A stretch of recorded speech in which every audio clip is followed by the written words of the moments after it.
Matt Stepp, Dave Campbell's Texas football here in Granbury, Texas, in the Pirates weight room here with the head coach of the Granbury Pirates, Coach Chad Zschiesche. Coach, I appreciate you taking a few minutes to chat with us after strength and conditioning wrapped up for day 3.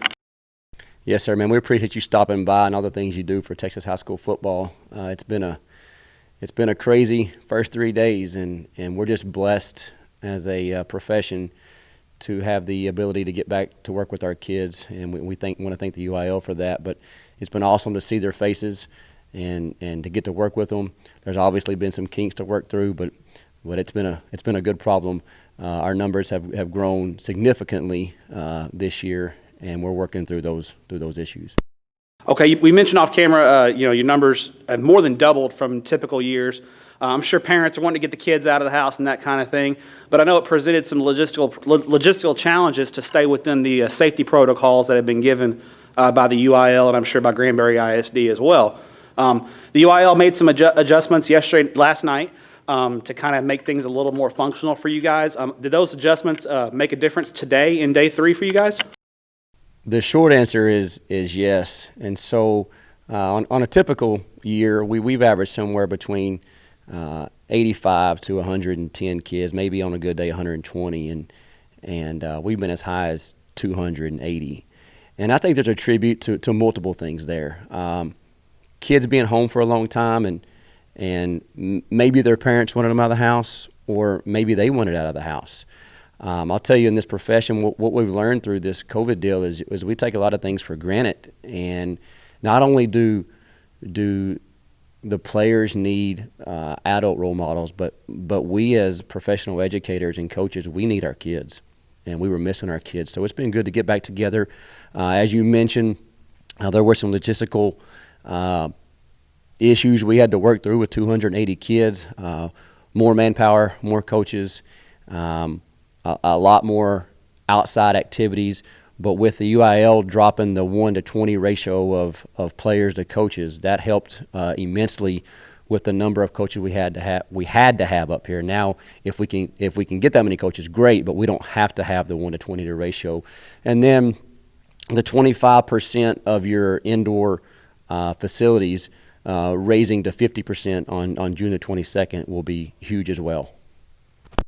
Can you kind of walk us through what your setup has been, how you've organized things? Obviously, you have male and female athletes here. You have all the way from going to be seniors next year down to 7th graders.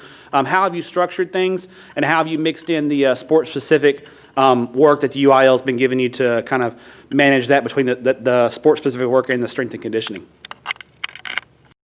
Yes, sir. So we structure ours. We have 2 different workouts as of now. And the 7 a.m. workout is any male or female athlete from going into grades 9 through 12.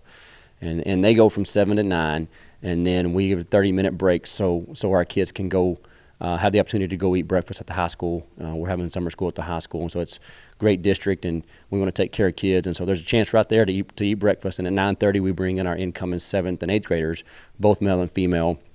They finish up around 11:15, 11:30. with another opportunity to go grab a bite to eat. And so part of our setup is as is every other Texas high school football team, big on the weight room. And that's been the biggest challenge right now is how to incorporate your weights, disinfect your weights, and the changes that we've made as a staff to do it the way we wanted to do it. And so the kids are in groups of 3, and we have one kid is labeled the left side weight racker, weight loader, and then kid number 2 would be on the right side, and then in kid 3, his only job or her only job for that entire workout session is to clean the bar after every set. So we've been having to work through that.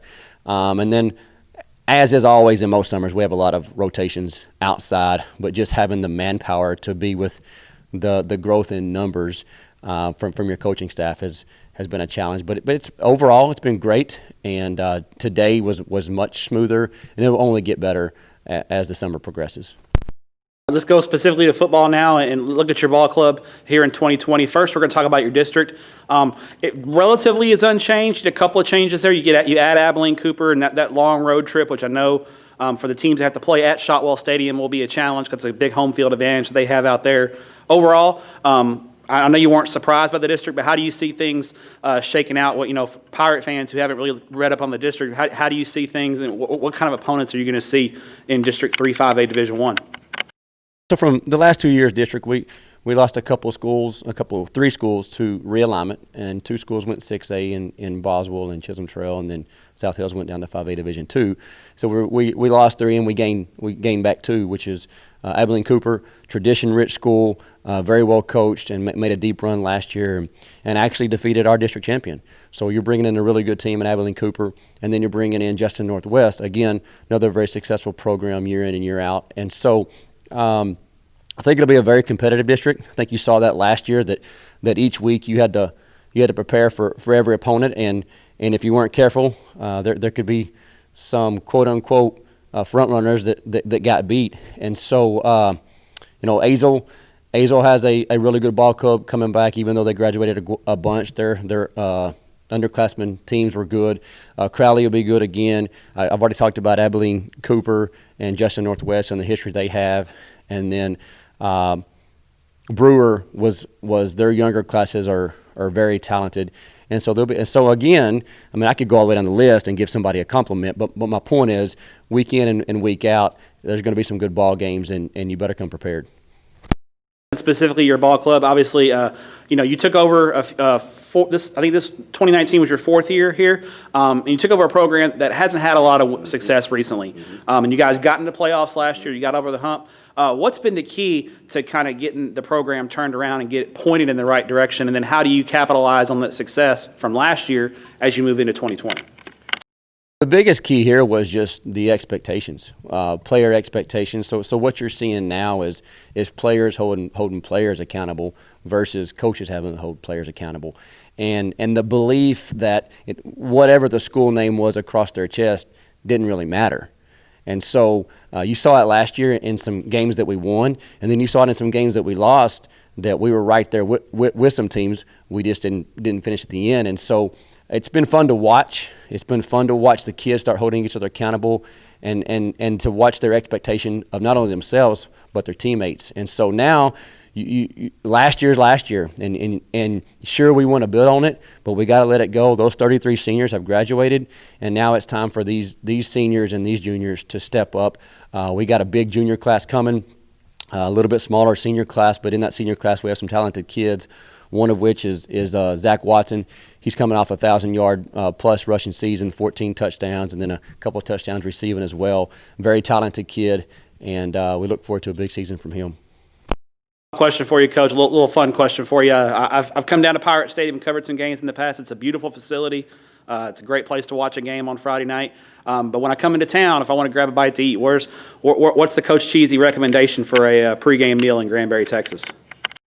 So my recommendation is Pearl Street. It's actually called Pearl Street Filling Station, and it's a sandwich and gumbo place. We actually have a sandwich down there that one of our coaches designed, and they named it after him, and they call it the Coach, and it's about as much meat as you can possibly eat. So just a little dive, the former gas station, and it's one of my favorite go-tos.